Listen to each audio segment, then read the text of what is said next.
Happiness to them all. And it'll be a happy winner here.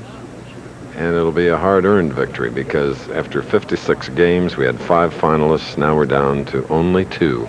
Winning the semifinal match, 204 to 2, 193 to 170, Sullins. The other score was his match against Bob Vespi, whom we get a look at now.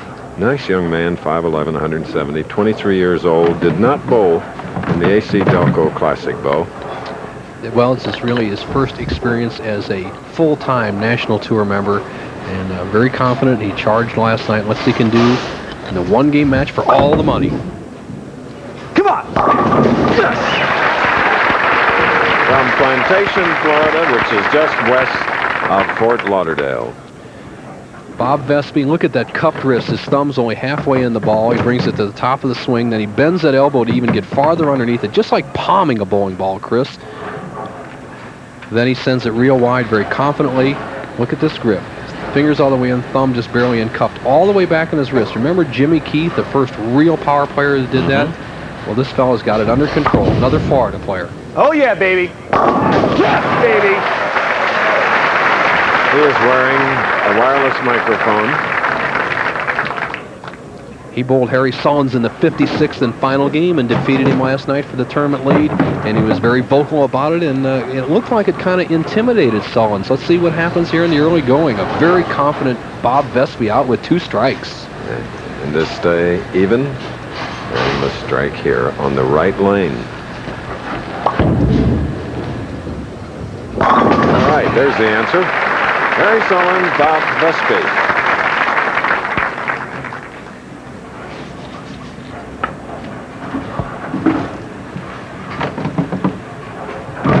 You see how Harry Sullins is playing the championship pair, very much like Bob Vespi. They're going to stand way to the left side of the approach. They'll be sliding on the left side. You think they're making a 10-pin, then starting it out in this area, approach here, ball speed here, out to the very edge, letting it snap back. A great strike ball, but when you miss, look out. Both players perfect through 2.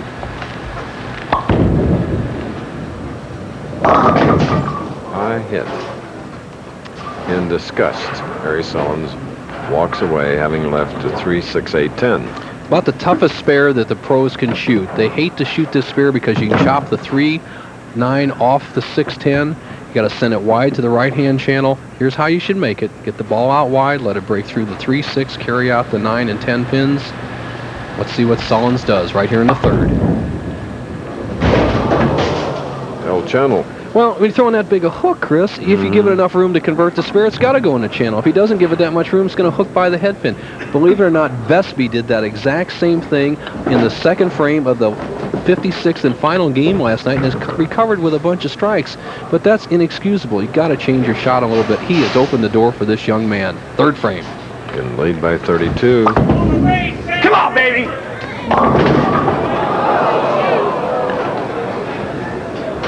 This time, baby's a problem.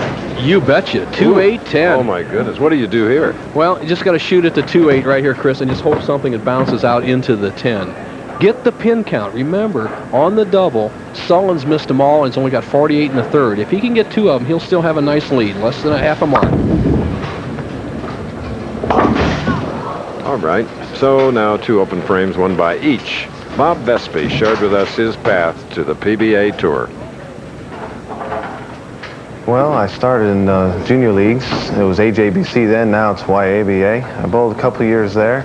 And then I joined the ABC men's leagues.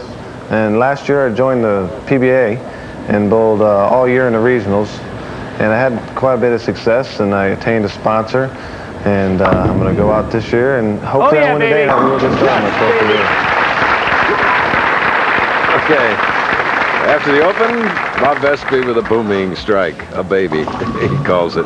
All right, we'll be back after this.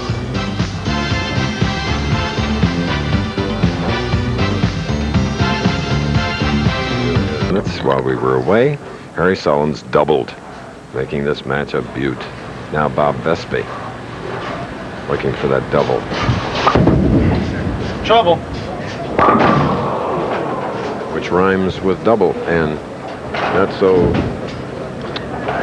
Well, we've seen one wild shot by Mark Bowers in the earlier match, and once again the big hook ball gets away from Bob Vespi, yet he only trails by 5 pins if he can make this spare. Bob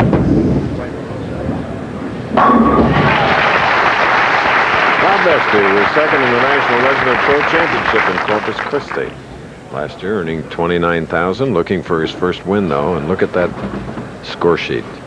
Boy, you got a great break there, Chris. Now let's see how Vespi's playing line. He throws a tremendous hook. He's way over here. He's going to slide here. He's going to get the ball in this area. Watch this line.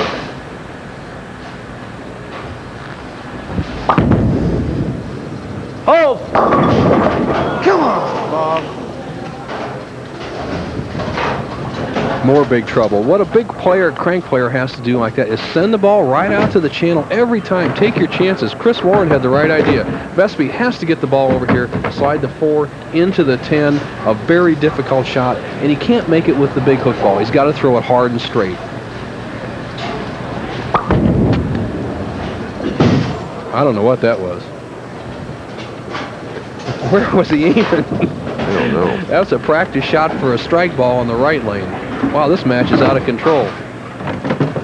Harry Sullins has to say, my goodness, if I can't take advantage of this, I'll never win a 4th title.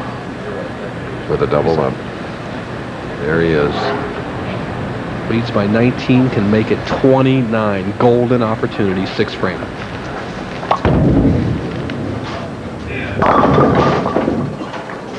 And he left the 310. Man who last year was 3rd in the Brunswick Memorial, 5th at the AC Delco, 3rd at the Flagship City Open. Well, the losers in these matches, if we've seen the 310,